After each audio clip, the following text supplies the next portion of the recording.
ସ୍ୱାଧୀନତା କରିବା ପାଇଁ ସେତେବେଳେ ଲାଗିଥିଲା। କିନ୍ତୁ ଆମର ସୁଭାଷ ଚନ୍ଦ୍ର ବୋଷ ସେ ଟିକେ ଅଲଗା ପ୍ରକୃତିର ଲୋକ। ସେ କହୁଥିଲେ ତୁମେ ମୋତେ ରକ୍ତ ଦିଅ, ମୁଁ ତୁମକୁ ସ୍ୱାଧୀନତା ଦେବି। ଅର୍ଥାତ୍ ସେ ଇଂରେଜ ମାନଙ୍କର ଯୋଉ ହିଂସା ନୀତିର ଜବାବଟାକୁ ସେ ହିଂସା ଦେବାକୁ ଚାହୁଁନ୍ତି, ଅହିଂସା ଦେବାକୁ ଚାହୁଁନ୍ତି। ସେଥିପାଇଁ ସେ ସ୍ୱତନ୍ତ୍ର ଭାବରେ ଏକ ସୈନ୍ୟବାହିନୀ ଗଢ଼ିଥିଲେ, ଯାହାକୁ ଆଜାଦ ହିନ୍ଦ ଫୌଜ। ଏବଂ ଏଇ ଆଜାଦ ହିନ୍ଦ ଫୌଜକୁ ନେଇ ସେ ଯେତେବେଳେ ସ୍ୱାଧୀନତା ସଂଗ୍ରାମ ତାଙ୍କ ନିଜସ୍ୱ ଚେଷ୍ଟାରେ ସେ ଆରମ୍ଭ କଲେ, ଭାରତର ଉତ୍ତର ପୂର୍ବାଞ୍ଚଳ ରାଜ୍ୟ ଗୋଟେ ଅଛି ମଣିପୁର। ମଣିପୁର ରାଜଧାନୀ ଇମ୍ଫାଲରେ ପ୍ରଥମ କରି ଜାତୀୟ ପତାକା ସେ ଉତ୍ତୋଳନ କରିଥିଲେ। ଏବଂ এই ଆଜାଦ ହିନ୍ଦ ଫୌଜକୁ ସାହାଯ୍ୟ କରିବା ପାଇଁ ସେ ବିଭିନ୍ନ ଦେଶ, ଜାପାନ, ରୁଷିଆ, ଜର୍ମାନ ଏମିତି ବିଭିନ୍ନ ଦେଶକୁ ଯାଇକରି ସେ ସାହାଯ୍ୟ ଭିକ୍ଷା ମଧ୍ୟ କରିଥିଲେ। ସେ ଯାହା ହଉ ସେ ତ ତୁମେ ଯେତେବେଳେ ବଡ ହବ, ତାଙ୍କର ଜୀବନୀ ବିଷୟରେ ପଢିବ, ଅନେକ କଥା କିଛି ଜାଣିପାରିବ।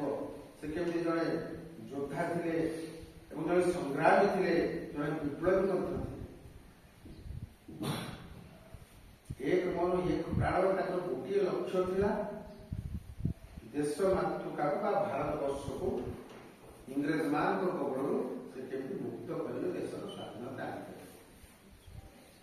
ଯାହା ହଉ ଯେମିତି ହଉନା କାହିଁକି ଦେଶ ତ ସ୍ୱାଧୀନ ହେଇଗଲା।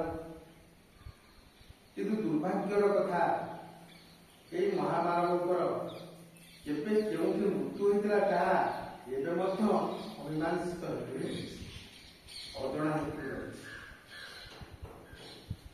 କେତେକ କହୁଛନ୍ତି ହୁଏତ ସେ ବଞ୍ଚିତ ହେଇପାରନ୍ତି, ଅନେକ କହୁଛନ୍ତି ଯେତେବେଳେ ଦ୍ୱିତୀୟ ବିଶ୍ୱଯୁଦ୍ଧ ହୋଇଥିଲା ସେତେବେଳେ ଏକ ବିମାନ ଦୁର୍ଘଟଣା ତାଙ୍କୁ ମୃତ୍ୟୁବରଣ ଘଟିଥିଲା।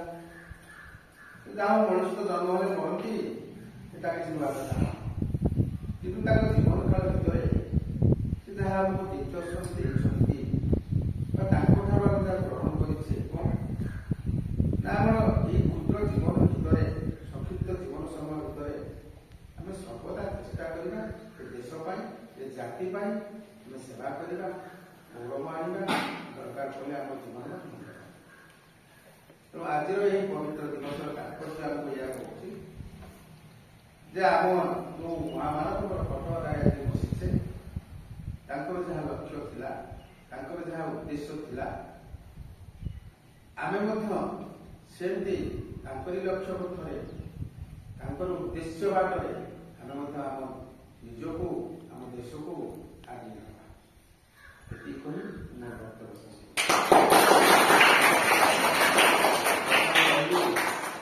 ଆମ ବିଦ୍ୟାଳୟର ବରିଷ୍ଠ ଶିକ୍ଷକ ଶ୍ରୀଯୁକ୍ତ ରବୀନ୍ଦ୍ର କୁମାର ବେହେରାଙ୍କୁ ସଂକ୍ଷିପ୍ତରେ ସେ କିଛି ଆଚାର୍ଯ୍ୟ ଦିବସ ତାତ୍ପର୍ଯ୍ୟ ବିଷୟରେ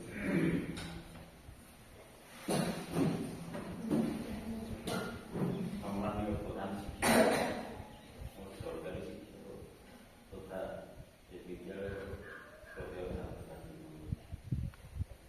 ତ କହିଲେ ତୁମମାନଙ୍କୁ ଏ ଯେଉଁ ଫଟୋଚିତ୍ର ଦେଖୁଛ, ଇଏ ହେଉଛି ଆମର ସ୍ୱାଧୀନତା ସଂଗ୍ରାମୀ, ଭାରତର ଜଣେ ମହାନ ଆଦର୍ଶ ସୁଭାଷ ଚନ୍ଦ୍ର ବୋଷ।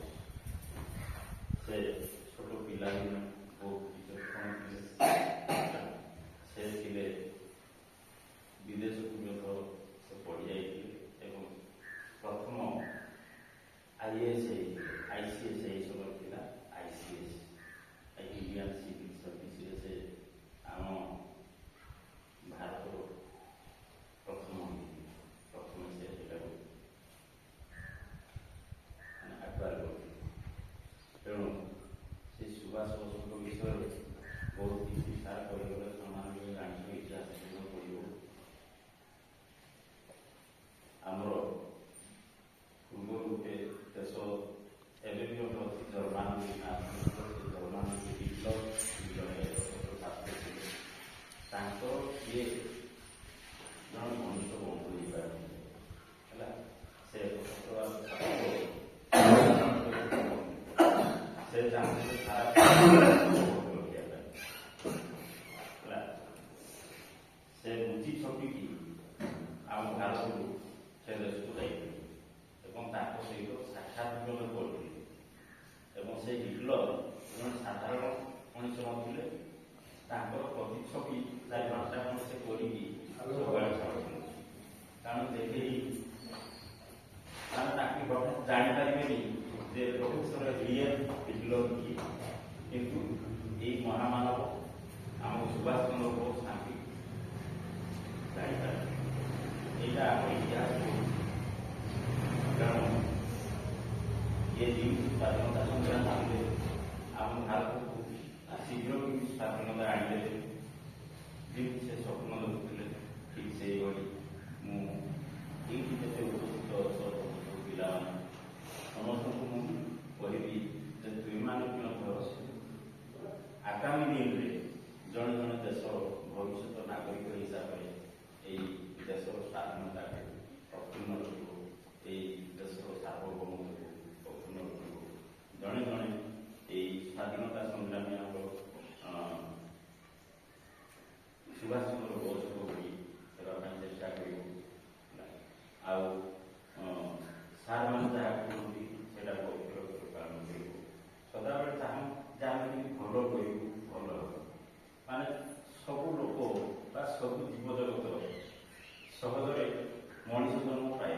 ଆମେ ବହୁତ କିଛି ଗୋଟେ ପୂର୍ବଜନ୍ମର ତପସ୍ୟା କରିକି ଆଜି ମଣିଷ ଜୀବନ ପାଇଛନ୍ତି। ଆମେ ଯାହା କରିବା ଭଲ କରିବା, ଯାହା କରିବା ଭଲ କରିବା, ବୁଝିହେଲା। ମା ପାଇଁ ଗୋଟେ ଭଲ ଝିଅଟେ ହେବା ବା ମା ପାଇଁ ଗୋଟେ ଭଲ ପୁଅଟେ ହେବା କିମ୍ବା ବୟୋଜ୍ୟେଷ୍ଠମାନଙ୍କ ପାଇଁ ଭଲ ଆଶୀର୍ବାଦ ଆମେ କେମିତି ସଦାବେଳେ ଗ୍ରହଣ କରିବା, ସେଇ ହିସାବରେ ସେମାନେ ରୁହ। ଆଉ ଭଲ ଭାବରେ ପାଠ ପଢ଼, ଆଗକୁ ନିଜ ବାପା ମାଆର ନାଁ ରଖ, ପରିବାରର ନାଁ ରଖ, ନିଜ ଗାଁର, ନିଜ ମାଟିର, ନିଜ ଦେଶର ସବୁ ନାଁ ରଖ। ମୁଁ ଆଉ ବେଶୀ କିଛି କହୁନି।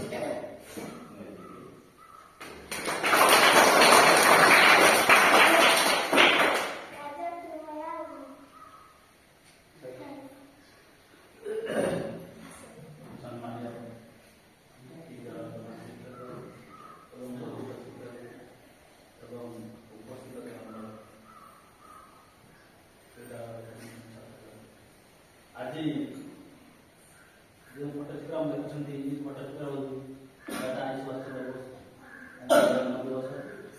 ସେ 1897 ଜାନୁଆରୀ ମାସ 23 ତାରିଖରେ ଜନ୍ମ ହୋଇଥିଲେ।